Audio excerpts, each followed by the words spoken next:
Hi, I'm Sunni, and this is my podcast, Creator, Created, Creating. Short and sweet mindset shifts for intentional life creation.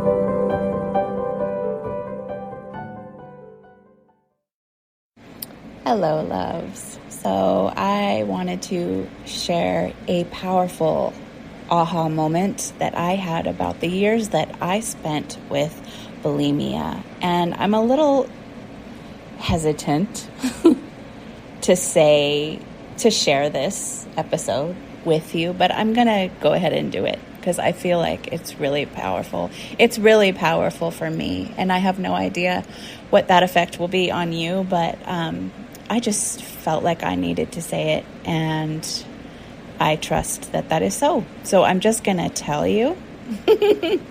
I'm going to actually read from this journal entry that I made about it. So this insight just basically dropped into my head about the bulimia. So if you are not familiar with this story about me, I struggled with eating disorders starting in high school, probably prior to that a little bit, but probably full-blown in high school. And then that didn't stop until probably, I'm trying to do the math in my head, forgive me. About 12 years later, or 12 to 15 years later, basically when I was 30, when I turned 30. And I had kind of always known, like, when I turned 30, this is going to be done. I don't know what that was about. I don't know if that was just a timeline I gave myself or if that was a knowing deep in my soul that I just knew that it was going to be done at 30. I just struggled with it all that time. So I first, just dieting, then like anorexia, then like bulimia. Bulimia was the main one for all those years, with the exception of my pregnancy with my son, which I had stopped for that and gained a ton of weight for my pregnancy. And anyway, long story, but so that's my story with that. When I was 30, I started my healing from that and completely healed that and have not had that behavior ever again for the rest of my life up until now. And I am 45 currently. But so this insight dropped in my head about this because Hattie, our little dog Hattie, threw up on the floor the other day. And Kenny came in and he was like, "Oh, buddy, was that sick? Are you okay? Was that sick?" And the thought went through my head that said, "Or was that liberating?" And I was shocked at this thought, because most humans in their right mind would think that I'm sick for thinking and saying that. But I said it because what my line of thinking was like, dogs eat grass, which is what he had done. They eat grass to throw up, actually, as the body's way of cleansing their system or something like that, or at least that's what I've heard. I don't know about that, but that's what I've seen our dog and other dogs do. And that made me think of, immediately when I said that, I was like, what's that thought? And then I was like, that made me think of my years that I spent throwing up. And then this thought came to me.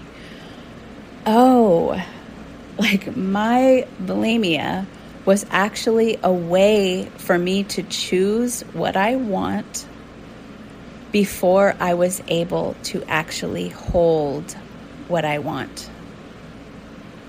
And like that wasn't just like a thought I had. It was like an understanding that dropped through my body and soul, and I got full chills. Like, oh, my bulimia was actually a way for me to be able to choose what I want before I was actually able to hold what I want. And then tears came to my eyes and everything. Like, because I could let the quote unquote bad girl, the bad choices, the irresponsible choices, the greedy, selfish, hungry, big part of me express through food and choosing whatever I wanted or whatever sounded good to me. So if you're around these parts, I trust you know and are familiar with that. I do not believe there are bad parts of us. I believe all parts of self are part of the whole, even the ones that we call bad and horrible. They all have their place in life, and life is the whole of all things. So it was a way for those parts, because those parts had been horribly suppressed my entire life, because I was trying to be a good girl my whole life. But so those parts of self would then have their shadowy blow up ways that they would express, because the parts that we suppress and will not look at will rise up in sneaky ways. They will find a way to express. They will find a way to get what they need, because all parts are there for a reason. They all deserve a seat at the table. So I would let the bad girl and the one with the bad choices, who was irresponsible and greedy and selfish and hungry and big, express through choosing whatever I wanted and whatever sounded good to me. And then the good girl would come back in and vacate myself of what I perceived as poison, vacating myself of the poisonous parts of me, those bad, poisonous parts that I should never be and should not have a seat at the table and should not even exist, and certainly not in me. And it would and did feel liberating, indeed. Of course it did. To have found a way to taste what I wanted to taste in my life, but not to have to deal with the feared consequences of doing so, which in this case, if we're thinking of this as a metaphor for life, for all of your desires in life, how you're afraid to go after what you want, you're afraid to take in what you want, you're afraid to let yourself receive what you want for feared consequences, for fear of how that's going to look to other people, for fear of what that's going to make you into. But it was absolutely liberating to have found a way to taste what I wanted to taste in my life, but not have to deal with the feared consequences of getting fat. And the only thing I feared about that, the only reason I feared that at all, was that people would hate me or see me as gross or weak or whatever, because that is how our society and culture frames fatness, and that's what had been drilled into my mind by magazines and media and my own, all the women in my life, because of the media and the magazines also. Nobody's at fault there. It's just something's been passed on and passed on and passed on. So I feared that people would hate me and see me as gross and weak for that, which is the same exact thing that I was afraid people would judge me for those selfish, hungry, needy, greedy parts of me too. The one who is not just the good little girl who's just quiet in the corner and she doesn't need anything. The one who wants a lot, who wants a lot of things in her life and wants to taste a lot of things and wants to experience pleasure and joy and ease and fun, and not just being like all wrapped up and bound up in this good girl costume. So now in my life, I pretty much eat what I want when I want. And I am fatter. And I'm also happier. And I'm more in love with myself and life. And I'm at peace for the most part. I have my emotions come in, but I'm at peace with my emotions even. And I've been successful in my business and at creating what I want in my life and living the life that I choose for myself every single day. And that blows my mind. But because now I can hold what I want. even when it's uncomfortable. That girl back then, she wanted so much, but she couldn't hold it. It was too uncomfortable. But now I can hold what I want, even when it's uncomfortable. And I can let myself digest that now.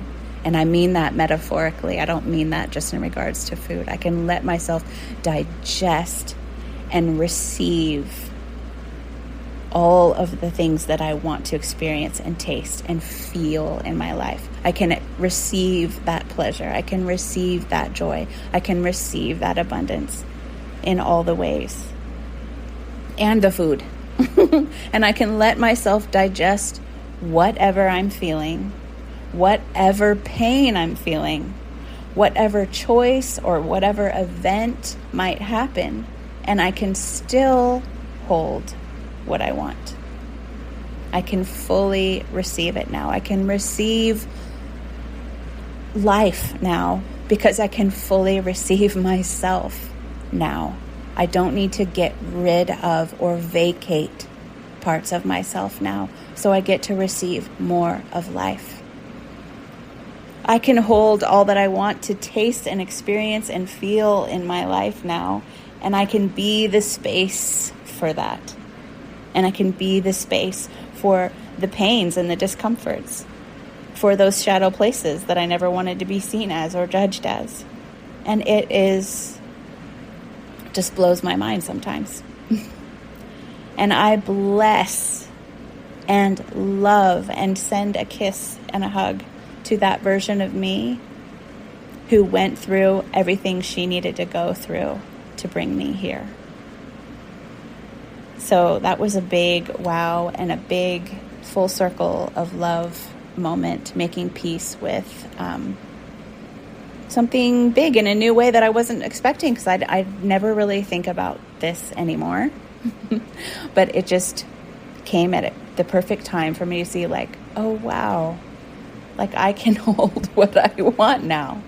And I can do that because I can hold those things that I was afraid of being. All right. That's all I wanted to share for today. Much love. Thanks for joining me today. And if you'd like to find out more about me and my work, you can find me at sunnichapman.com.